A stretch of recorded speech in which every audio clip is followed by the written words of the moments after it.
My name is Evelyn, and I'm 34 years old. For years, my husband made me feel invisible in my own home, while his mother never missed a chance to remind me that I wasn't good enough for their family. They saw me as someone easy to control, someone who would never fight back. But the night I overheard what my husband really thought of me, something inside me shifted. What happened next would shake their world in ways they never saw coming. The empty house, the frozen accounts, and the note I left behind were just the beginning. Before we dive into what happened, I'd love to know where you're watching from. Drop your location in the comments below, hit that like button, and subscribe for more stories about standing up when everyone expects you to stay down. I woke up at 6 that morning, just like I always did. The sunlight was soft through our bedroom curtains, and for a moment, everything felt normal. I slipped out of bed quietly, careful not to wake Liam, and padded downstairs to the kitchen. My bare feet were cold against the hardwood floors, but I didn't mind. This was my routine, my way of showing love even when I wasn't sure if it was being received anymore. Making breakfast for him had become my ritual over the years. I whisked eggs until they were perfectly fluffy, toasted bread to that exact shade of golden brown he preferred, and arranged fresh flowers in a small vase on the table. The routine gave me comfort, even when I felt like our marriage was drifting somewhere I couldn't quite name. I hummed softly as I worked, telling myself that love was about these small gestures, about showing up every day even when things felt hard. The kitchen smelled like coffee and butter, and I tried to focus on that warmth instead of the coldness that had settled between us. When Liam finally came downstairs, he barely looked at me. His eyes went straight to his phone, his thumb scrolling rapidly through messages. His hair was still messy from sleep, and he wore the expensive silk pajamas I'd bought him for his birthday. I set his plate down in front of him with a smile, hoping for at least a thank you or a good morning. "Good morning," I said gently, pouring him a cup of coffee just the way he liked it. Black, no sugar. He glanced at the eggs and frowned, his face twisting with disgust. "This looks too oily, Evelyn. How many times do I have to tell you I don't like greasy food?" My chest tightened, but I forced myself to stay calm. I looked down at the plate, trying to see what he saw, but the eggs looked perfectly fine to me. "I'm sorry." "I'll make it differently next time." He didn't respond. Just kept eating while staring at his screen, occasionally shaking his head at whatever he was reading. I sat across from him with my own plate, suddenly feeling self-conscious about every bite I took. The silence between us felt heavy, suffocating. I could hear the clock ticking on the wall, each second stretching out uncomfortably. I wanted to ask him about his day, about his work, about anything that might bridge the gap between us, but the words wouldn't come. I was too afraid of being dismissed again.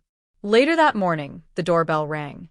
I opened it to find Margaret, Liam's mother, standing there with her designer purse and her perfectly painted smile. She wore a cream-colored suit that probably cost more than most people's monthly rent, and her hair was styled in that stiff, salon-perfect way. She didn't wait for an invitation.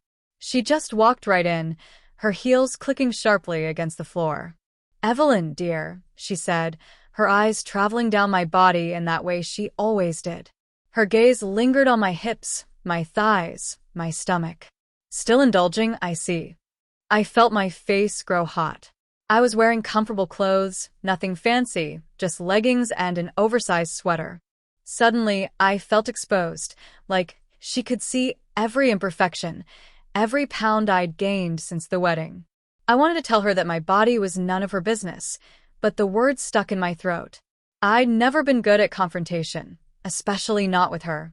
"Would you like some coffee?" I asked instead, my voice barely above a whisper.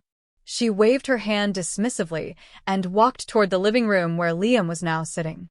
I followed, feeling like a guest in my own home, like I was intruding on something private. Margaret settled onto the couch like she owned it, crossing her legs elegantly. Margaret pulled Liam aside after a few minutes, but she didn't bother lowering her voice. I stood in the doorway, frozen, as I heard her say, "You could have married a model, Liam. Instead, you ended up with this." My stomach dropped. The air left my lungs. I pretended I hadn't heard, turning quickly back to the kitchen. My hands trembled as I gripped the counter, my knuckles turning white. I told myself it didn't matter what she thought. But it did. God, it did. Because she was saying out loud what I'd feared Liam had been thinking all along. At lunch, I couldn't help myself. The comment had been eating at me all morning, gnawing at my confidence. I looked at Liam across the table and asked quietly, "Have I gained weight?" He looked up from his phone, his expression cold and annoyed, like I'd interrupted something important. "You're asking now?" The cruelty in his tone cut through me like a knife. It wasn't just what he said, but how he said it. Like I was stupid for not already knowing the answer. Like I was pathetic for even asking. I looked down at my plate and said nothing else.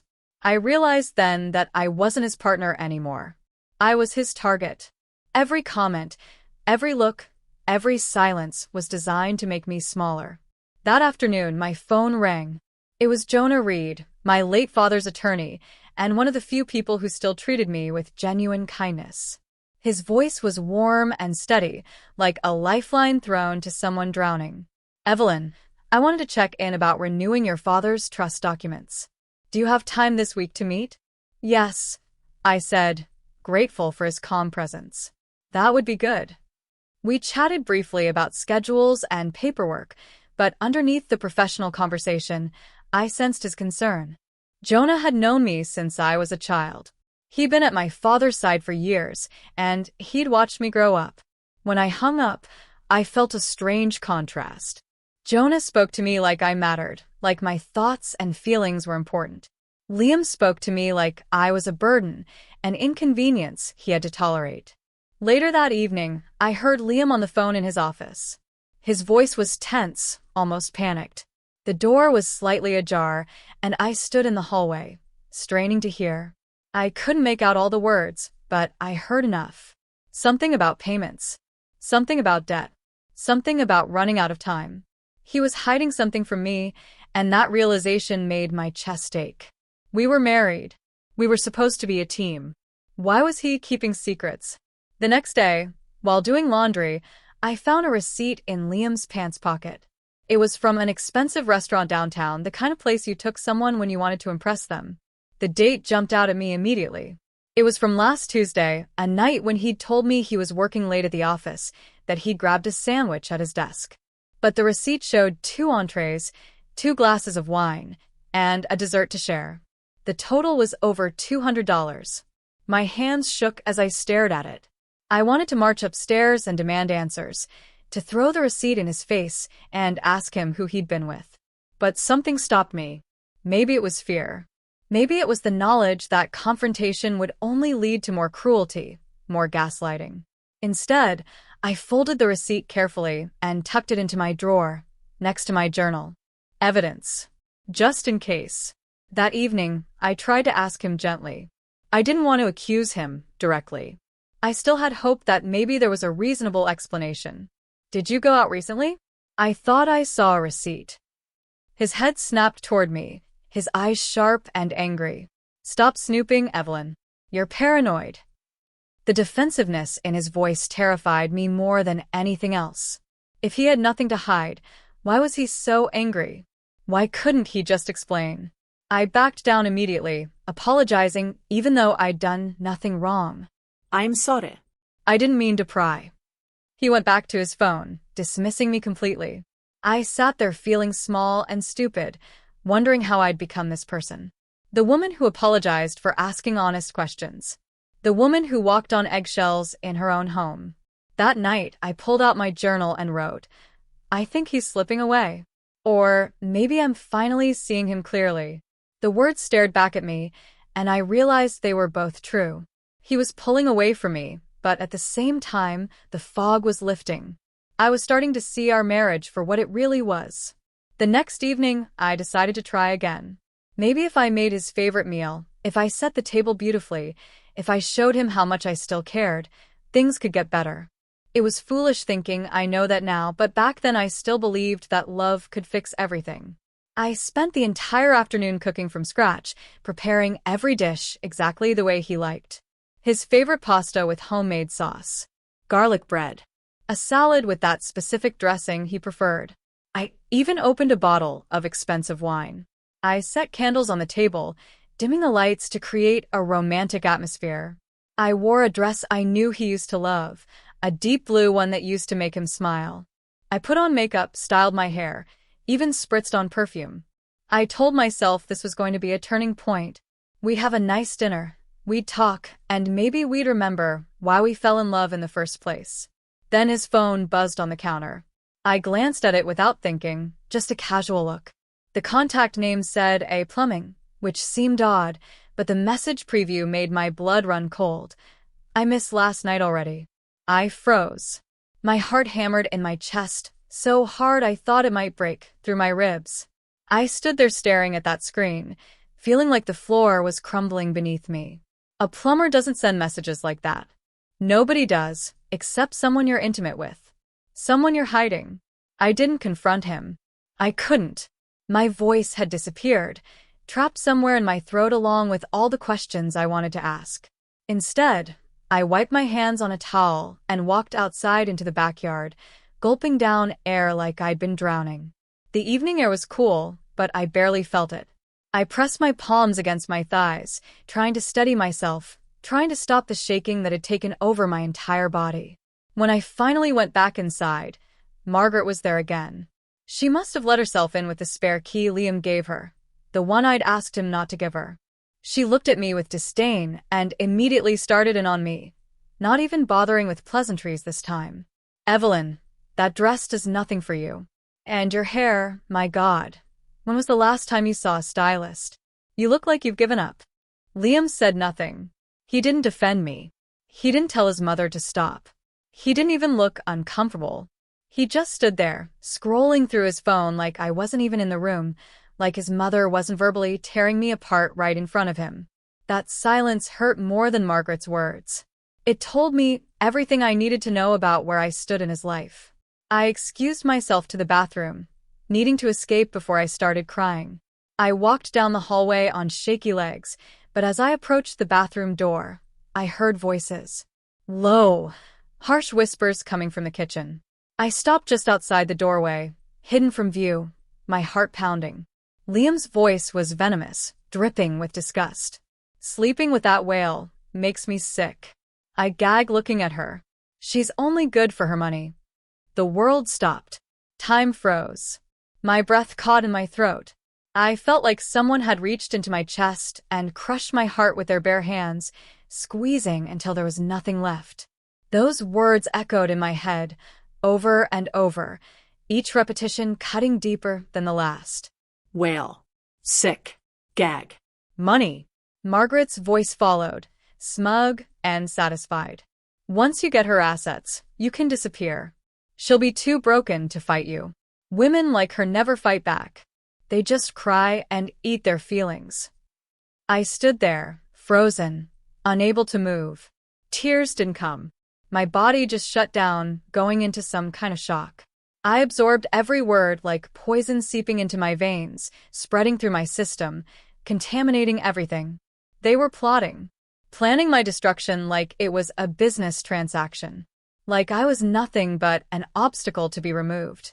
After what felt like hours but was probably only seconds, I forced myself to walk back into the kitchen.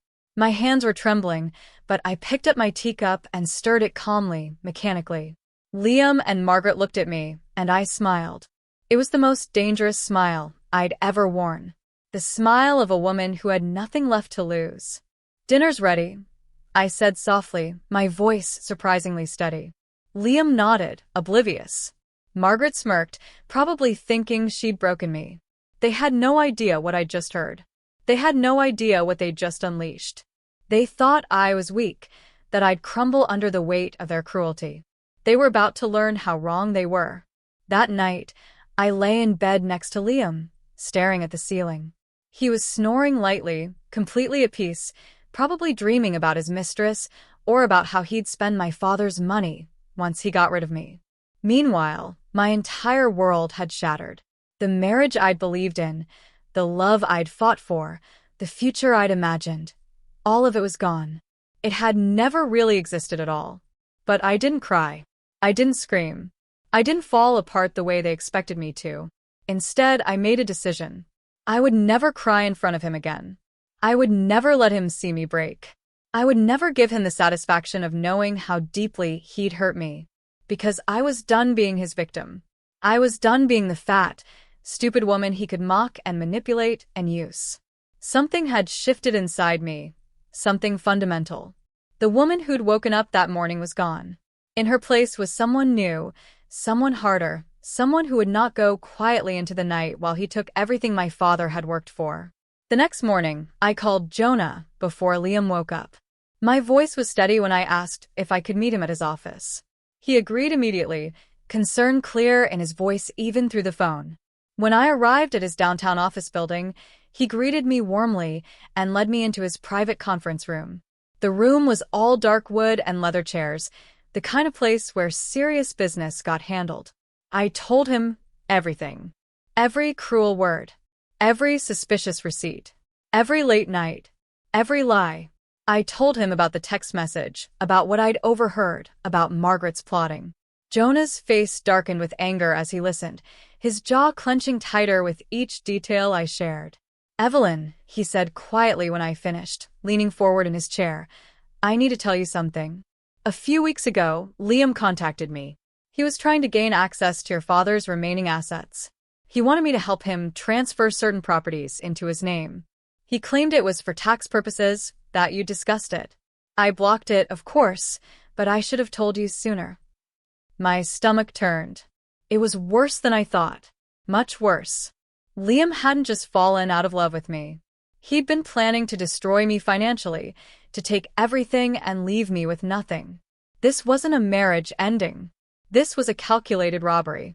For the first time since I'd overheard that conversation, I cried. Not soft tears, but deep, wrenching sobs that came from somewhere I couldn't control. My whole body shook with the force of it. Years of trying to be good enough, of trying to earn his love, of blaming myself for his coldness. All of it came pouring out.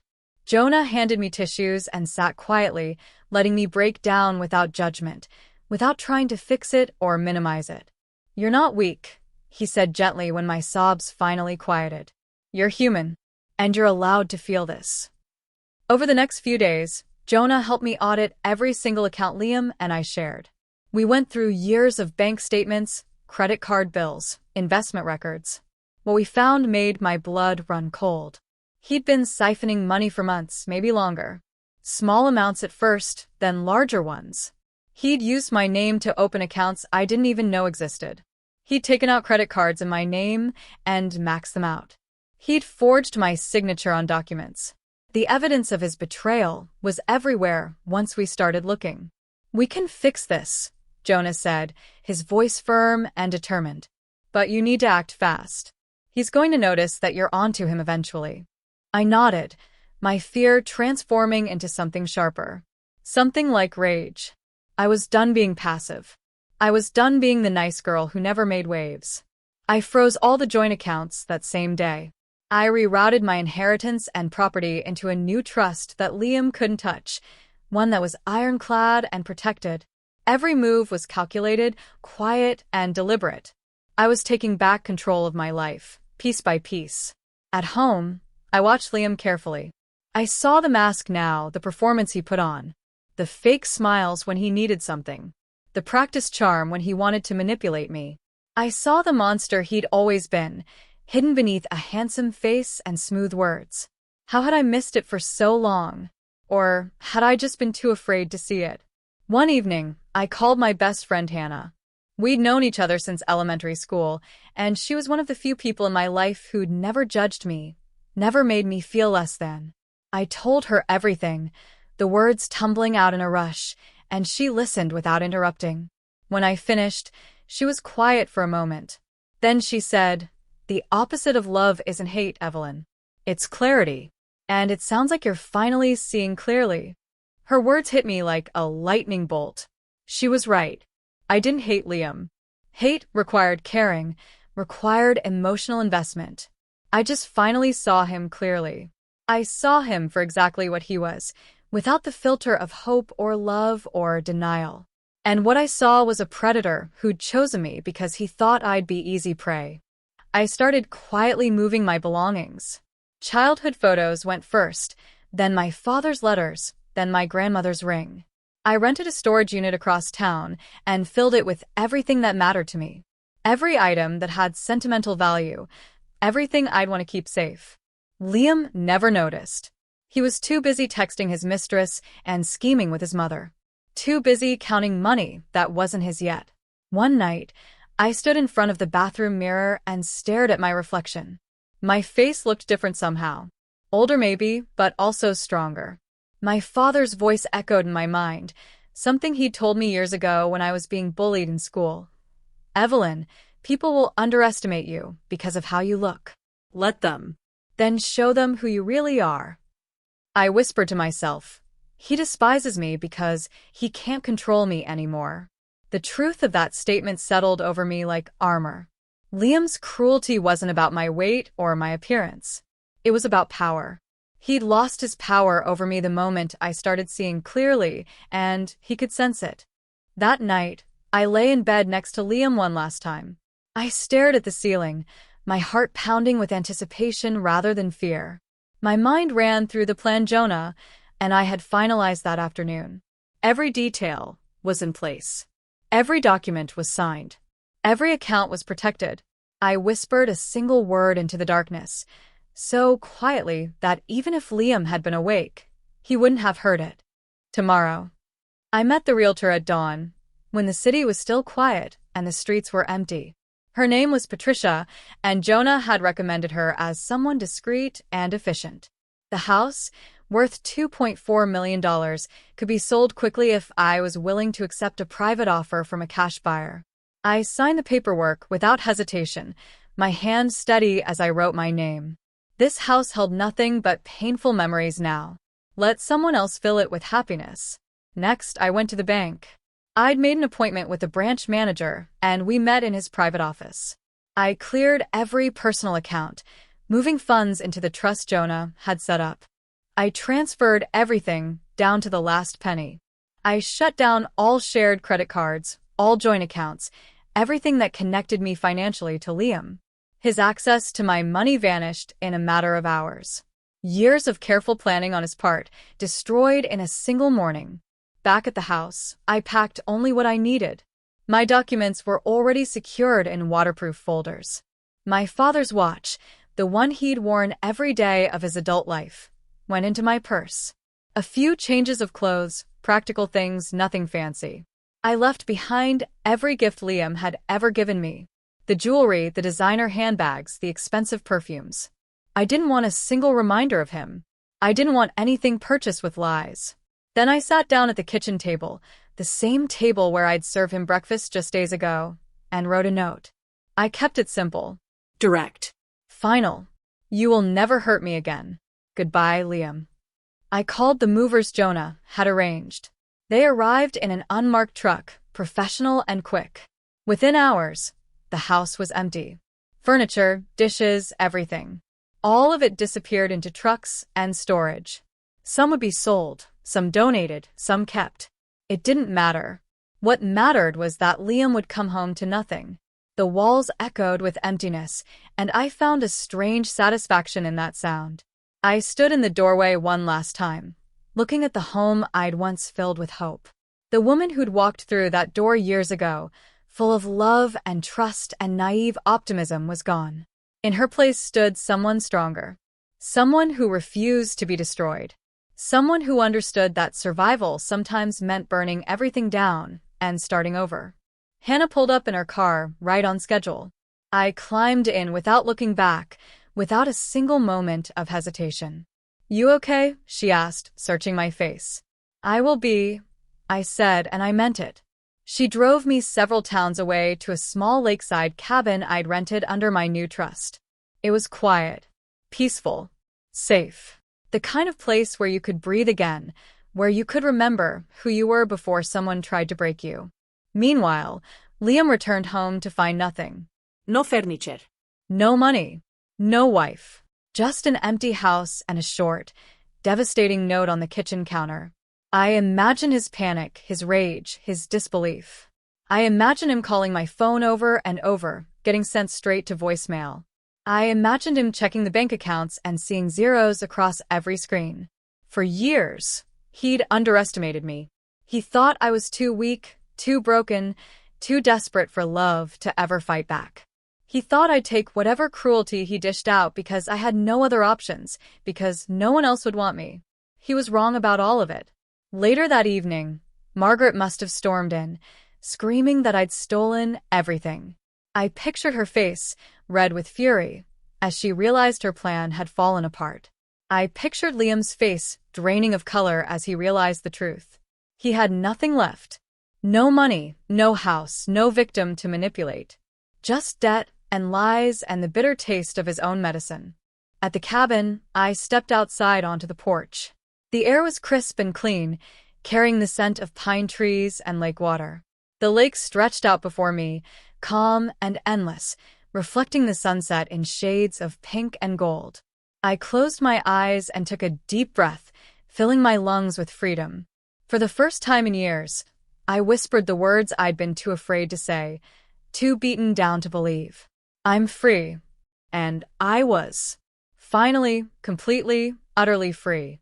The first night in the cabin, I slept better than I had in months.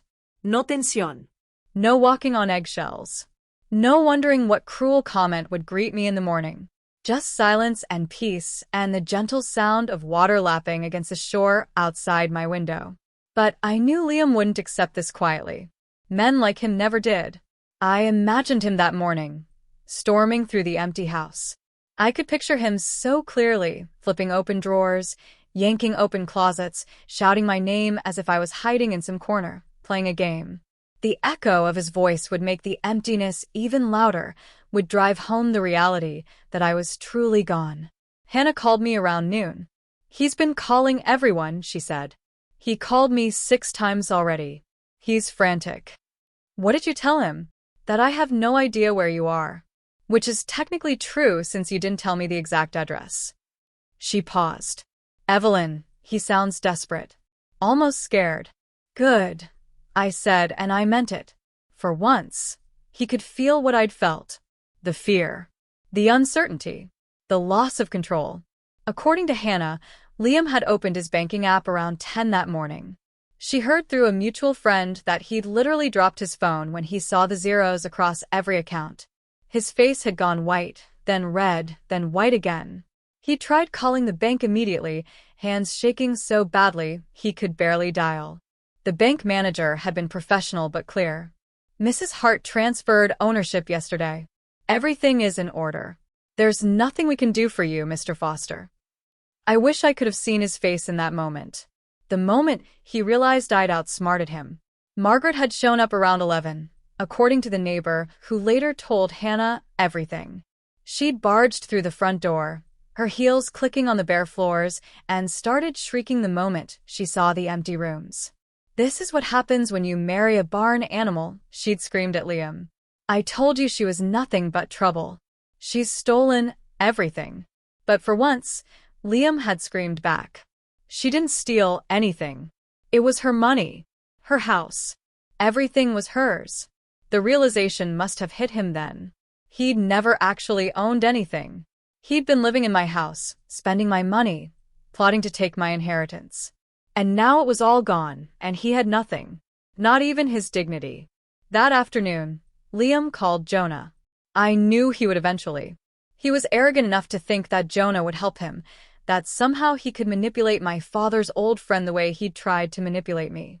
Jonah called me right after. He just left my office, Jonah said, amusement in his voice.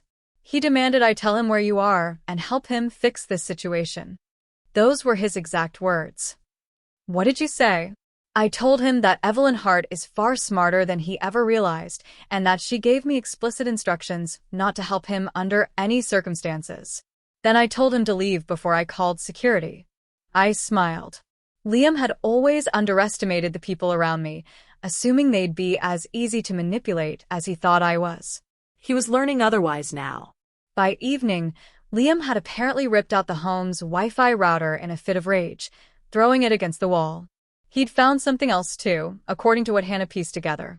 The storage unit key. I'd left it deliberately, tucked in a drawer in the kitchen. I wanted him to find it. I wanted him to think there might be something valuable there, something he could still claim. The next morning, he rushed to the storage facility. I imagined him fumbling with a key, his hands shaking with anticipation, probably already planning what he'd sell first. The unit door rolled up, and inside, he found exactly what I'd left for him. Old photo albums. Journals from my teenage years. Sentimental items that had no monetary value whatsoever. My grandmother's recipe book. My father's favorite coffee mug. Love letters my parents had written to each other. No documents. No bank statements. No cash. No title deeds. Just memories he'd never cared about.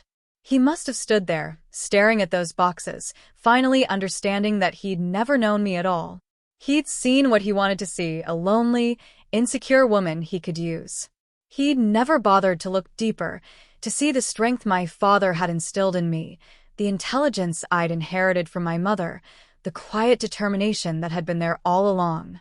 Margaret, still refusing to admit defeat, had an idea. She'll run to that pathetic friend of hers, that Hannah woman, she told Liam. We'll go there and make her tell us where Evelyn is. They drove to Hannah's home that evening, pounding on the door like debt collectors. Hannah told me she watched them through the peephole first, seeing Liam's disheveled appearance, Margaret's twisted expression. Then she opened the door calmly, crossing her arms. Where is she? Liam demanded. Hannah smiled. She's gone somewhere you'll never get to. This is kidnapping. I'm calling the police. Margaret shrieked. Go ahead, Hannah said. Tell them you're looking for a grown woman who left her cheating husband. I'm sure they'll be very sympathetic. They tried threatening. They tried pleading. Liam's tone shifted from arrogant to frightened as he realized that Evelyn truly wasn't coming back. He tried calling me nonstop, leaving voicemail after voicemail. At the cabin, I listened to them once. Just once. His voice cycled through every manipulation tactic he knew. First came anger. How dare you do this to me? You're insane. Then bargaining. We can work this out, Evelyn. I know I made mistakes. Then gaslighting. You're remembering things wrong. I never said those things. Finally, desperation. Please, Evie. I love you. I need you. Come home. I listened to that last message twice, searching for any genuine emotion in his voice. There was none. Just calculation. Just another performance from a man who'd been acting our entire marriage. I deleted them all. My hand no longer trembled. My heart no longer ached. I felt nothing but relief. But Liam wasn't done. He had one final, desperate idea. Someone I hadn't spoken to in years, someone from my past that he thought he could use. Claire Whitford. The wealthy widow. The woman he'd been secretly seeing. The woman who was about to teach him that he wasn't as clever as he thought. Liam met Claire at a rooftop bar downtown, the kind of place with overpriced cocktails and a view of the city skyline. She was already there when he arrived, sitting at a corner table, looking beautiful and cold in a black dress. I know all of this because Claire called me the next day and told me everything. But I'm getting ahead of myself. You disappeared on me, Claire said when Liam sat down, her voice sharp. You ruined my life by vanishing yesterday. I've been calling you nonstop. I've been dealing with a crisis, Liam said, running his hand through his hair. My wife, she went insane. She emptied our accounts and disappeared. But I'm going to get everything back. I just need a little time. Claire studied him, her expression unreadable. And how exactly do you plan to do that? I'll find her. I'll make her see reason. She's emotional right now, but she'll come around. She always does. He reached for Claire's hand across the table. We can still have our future together, once I get the money sorted out. That's when Claire pulled her hand away. Liam, I need to tell you something. I was never actually in love with you. He blinked. What? You reminded me of my ex-husband. Charming, handsome, completely selfish. I wanted attention, and you gave it to me. But I didn't want a real relationship. I just wanted to feel desired again. Liam's face twisted with confusion and anger. So this was all a game to you? Wasn't it a game to you too? Claire asked. Or Were you genuinely planning to leave your wife for me? Because from where I'm sitting, it looks like you were planning to take her money and then decide whether I was worth keeping around. He had no answer for that, because she was right. Meanwhile, back at the cabin, I was opening an old locked box that Hannah had retrieved from the storage unit. It was small, wooden, with my initials carved into the lid. My father had given it to me on my 18th birthday, but I'd forgotten about it over the years. Inside, beneath some old jewelry and photographs, I found a letter. The paper was yellowed, the handwriting unmistakably my father's. The date at the top made my heart skip. 5 years ago, just a few months before he died. My dearest Evelyn, it began. If you're reading this, then I'm gone, and something has gone wrong in your life. Tears blurred my vision as I read his words. He'd known. Somehow, he'd known that I might end up in a situation like this. I've watched you grow into a beautiful, intelligent, kind woman. But I've also watched how people treat you because of your size, how they underestimate you, how they assume you're easy to control. If someone ever marries you for your wealth rather than your heart, there will be signs. Don't ignore them. Don't convince yourself that love can fix what's fundamentally broken. His words felt like he was speaking directly to me from beyond the grave, like he'd foreseen exactly what would happen with Liam. I've created a hidden trust in case you ever need to disappear, to start over. Jonah knows about it. It's worth far more than you realize. Use it to build a new life. Use it to become who you're meant to be, free from anyone who would try to diminish you. I broke down completely. For the first time since leaving, I cried, not out of pain, but out of love for my father. He'd protected me even after death. He'd given me the tools I needed to save myself. I pressed the letter to my chest and sobbed, grieving him all over again but also feeling grateful beyond words. A knock at the cabin door startled me. I wiped my eyes and looked through the window. It was Jonah. I let him in, still holding the letter. He saw it immediately and nodded. So you found it. You knew about this letter? Your father made me promise not to tell you about it unless you absolutely needed it. He said if you were happy, truly happy, you'd never need to find it. But if something went wrong... He trailed off. Jonah sat down and pulled out a folder. The trust your father set up is worth $3.7 million. It's been accruing interest for years. It's completely separate from everything else, completely protected. He created it specifically so that if someone ever tried to trap you financially, you'd have a way out. I stared at the numbers on the paper. My father had given me more than an escape route.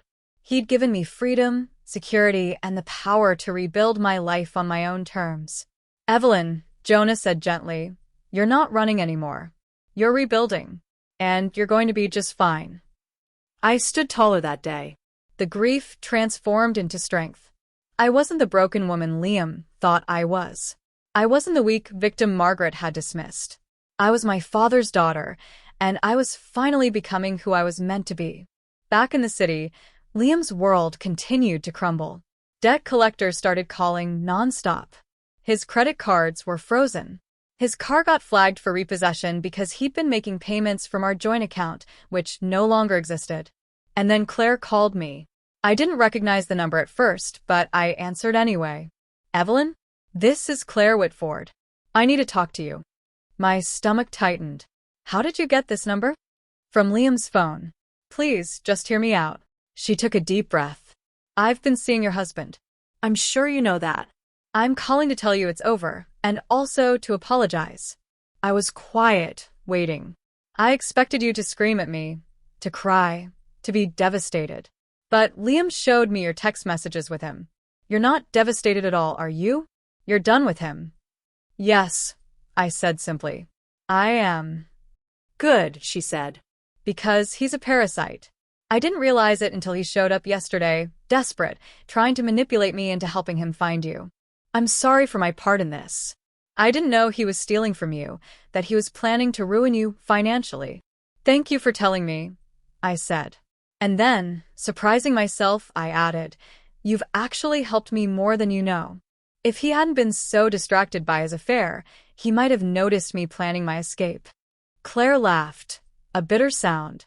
I guess we both underestimated you. Everyone did, I said. I'm used to it. When we hung up, I realized something profound. Claire had expected competition, expected drama, expected me to fight for a man who wasn't worth fighting for. Instead, she'd found herself facing something she didn't understand. A woman who'd found clarity. She hadn't been competing with me. She'd been competing with my late father's intelligence, with the protection he'd built around me, with the strength he'd always known I had. And she was losing. After 2 weeks at the cabin, I quietly returned to the city. Not to hide, not to run, but to take the next step. Jonah had set me up in a beautiful condo owned by my trust, a place Liam didn't know existed. It had floor-to-ceiling windows overlooking the river, and for the first time in years, I felt like I could breathe. We need to talk about the next move, Jonah said when we met at his office the following day. He spread documents across his conference table. Liam opened credit cards in your name. He forged your signature on multiple documents. What he did wasn't just cruel, Evelyn. It was illegal. You think I should press charges? I think you have 2 options. Press criminal charges immediately, which could send him to jail. Or file a civil lawsuit that will expose everything publicly and force him to pay damages. He leaned forward. The lawsuit is more powerful, in my opinion. It's not just about punishment. It's about justice. It's about making sure everyone knows what he did. I thought about it for a long moment. The old Evelyn would have been too embarrassed to make things public, too worried about what people would think. But the new Evelyn understood that shame only had power if I gave it power. File the lawsuit, I said. All of it. Identity theft, financial fraud, emotional cruelty, spousal manipulation. I want everything documented and public. Jonah smiled. That's what I was hoping you'd say. The lawsuit was filed 3 days later. The documents were thick, detailed, damning. Every credit card he'd opened, every forged signature, every dollar he'd stolen, every cruel comment that Hannah had witnessed, every lie he'd told. It was all there in black and white. Liam received the court summons while he was at Margaret's house, sleeping on her couch because he had nowhere else to go. According to Margaret's neighbor, who happened to be friends with Hannah, his face drained of all color when he read the papers. How dare she? Margaret screamed, her voice carrying through the whole house. After everything you've done for her. After you married her when no one else would have her. But Liam just collapsed onto the couch, the papers falling from his hands. She was never supposed to fight back, he whispered. Women like her don't fight back. They just take it. They just accept it. That's what he believed. That my low self-esteem, my desperation to be loved, my years of conditioning would keep me trapped forever. He'd built his entire plan on my weakness, never imagining I might find strength. Meanwhile, I was discovering myself again. I got my hair done, not because I was trying to impress anyone, but because I wanted to feel good for myself. I bought new clothes that fit my body and made me feel confident. I started going to the gym, not to lose weight, but to feel strong and capable. My self-worth was growing like wildfire, fed by every day of freedom, every night of peaceful sleep, every moment of living life on my own terms. Hannah came over one evening with wine and takeout. We sat on my new balcony, watching the city lights twinkle below us. You know what this is? She asked. This isn't revenge. This is justice. What's the difference? Revenge is about hurting someone because they hurt you.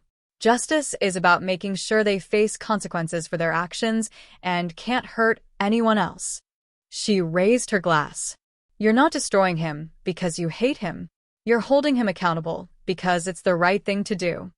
I clinked my glass against hers. She was right. I didn't hate Liam. I pitted him. He'd thrown away a real relationship for money he'd never actually get. He destroyed something genuine for something fake. And now he had nothing at all. A week before the court hearing, Liam tried one last trick. He showed up at my condo building, trying to charm the concierge into letting him up. He'd shaved, put on a nice suit, and practiced his most sincere smile. I'm her husband, he told the concierge. I just need to talk to her. There's been a terrible misunderstanding. The concierge, a middle-aged woman named Rosa, who I'd already told about my situation, looked at him with cold eyes. Mrs. Hart left explicit instructions. You're not welcome here. This is insane. I have rights. No, sir. You have a restraining order. And if you don't leave right now, I'm calling the police. He left, but not before punching the elevator door, leaving a dent that he'd later have to pay for. The day of the court hearing arrived. I wore a simple navy dress and minimal makeup. I didn't need to perform or pretend. I just needed to tell the truth. Liam was already there when I arrived, sitting with his lawyer at the defendant's table. He looked terrible. His suit was wrinkled, his eyes were bloodshot, and he'd lost weight. When he saw me walk in, he stood up halfway, like he was going to come over. His lawyer grabbed his arm and pulled him back down. The hearing took 3 hours. Jonah presented every piece of evidence, methodically. Bank statements showing the unauthorized transfers. Credit applications with my forged signature.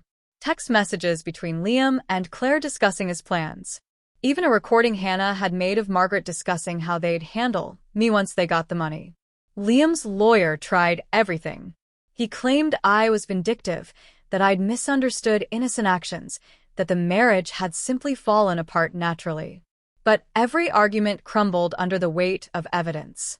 When it was my turn to speak, I stood up and faced the judge. My voice was steady. Your Honor, I'm not here because I'm angry or bitter.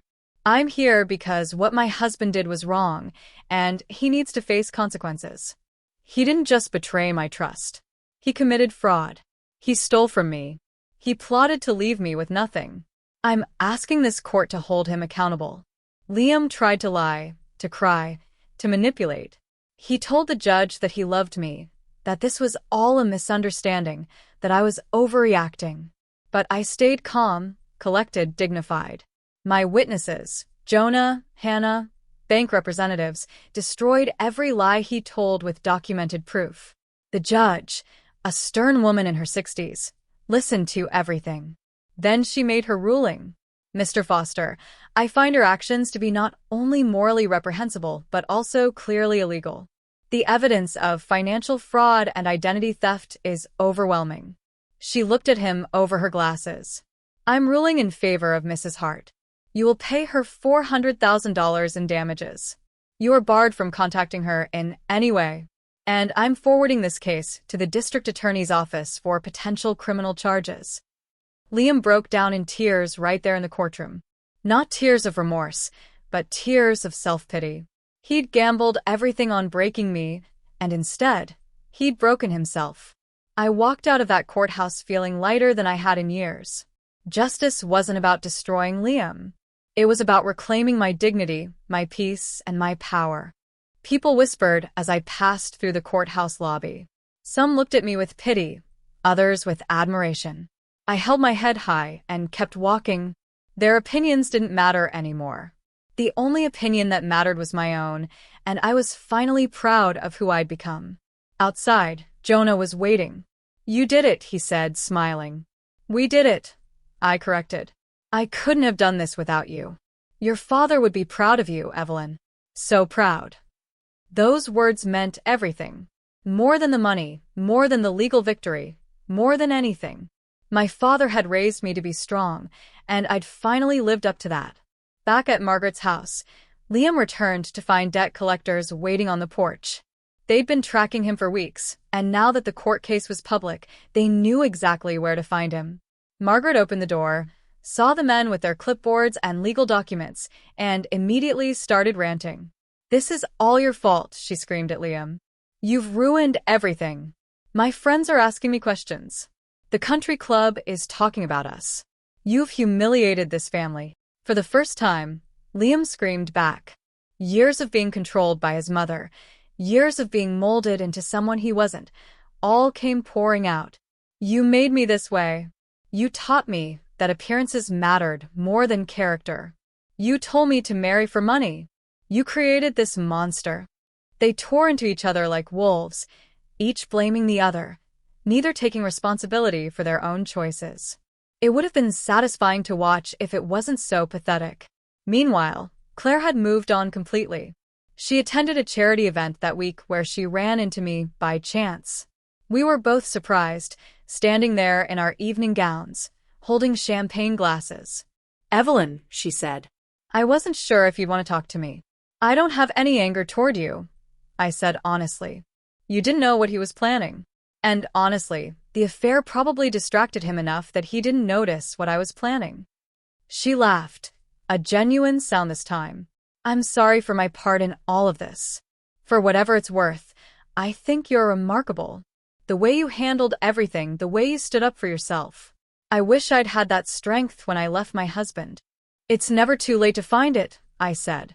We talked for a few more minutes before parting ways.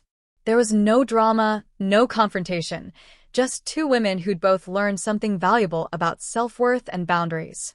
I bought a small lakeside cottage similar to the cabin where I'd first found peace. It became my sanctuary, my place to heal and grow. The cottage had a wraparound porch, big windows that let in the morning light, and a small garden where I started growing vegetables and flowers. One evening, I took the note I'd written to Liam, the one that said, "You will never hurt me again," and I burned it in the fireplace. Watching it turn to ash felt symbolic. I wasn't carrying his cruelty with me anymore. I was letting it go completely. I started a wellness blog for plus-sized women focusing on emotional recovery, body positivity, and financial independence. I called it Rising After the Fall. The first post went viral within days. Women from all over the country reached out, sharing their own stories of leaving toxic relationships, of finding strength they didn't know they had, of rebuilding their lives from the ground up. I'd become more than just a survivor. I'd become an advocate, a voice for women who felt voiceless, a beacon of hope for those still trapped in the darkness I'd escaped. Jonah visited the cottage one quiet evening in early summer. We sat on the porch watching the sunset paint the lake in shades of gold and pink. He brought wine and fresh bread from the bakery in town. I have something to tell you, he said, looking nervous for the first time since I'd known him. What is it? I've cared about you for a long time, Evelyn. Even when your father was alive, I admired your kindness, your intelligence, your strength. But I never wanted to interfere, especially not while you were married. He paused. I'm not asking for anything. I just wanted you to know that when you're ready, if you ever want to explore what might be possible between us, I'm here. I looked at him, really looked at him. Jonah had been there through everything. He'd protected my interests, supported my decisions, treated me with respect and dignity. He saw me for who I really was, not what I looked like or how much money I had. I didn't answer with words. I just smiled softly and squeezed his hand. It wasn't a rejection, but it wasn't a commitment either. It was an acknowledgement that maybe, someday, when I was fully healed, something beautiful could grow. But I wasn't ready yet. I was still learning to love myself, still discovering who I was outside of anyone else's expectations or desires. And that was okay. For the first time in my life, I was choosing myself first. We sat there in comfortable silence, watching the sun sink below the horizon. No pressure, no expectations, just two people enjoying each other's company with the possibility of something more hanging gently in the air. Later that night, I stood in my cottage doorway, looking out at the lake. The water was calm, reflecting the stars beginning to appear overhead. I thought about the woman I used to be, the one who woke up every morning trying to please a man who would never be pleased, who made herself smaller to fit into someone else's life. That woman was gone. In her place stood someone I was proud to be. Someone strong, independent, and unafraid. Someone who understood that happiness came from within, not from someone else's approval. I whispered the words that had become my mantra, the truth I'd finally learned. I didn't lose anything. I found myself. I walked into my cottage and closed the door behind me. Not closing myself off from the world, but closing the door on the past. On the pain, on the betrayal, on the years I'd spent believing I wasn't enough. For the first time in my entire adult life, I felt safe, loved, and whole. Not because someone else made me feel that way, but because I'd finally learned to give those things to myself. When someone who claims to love you reveals their true intentions, do Do you fight for the relationship or fight for yourself? If this story resonated with you, hit that like button and subscribe for more stories about finding strength when it matters most.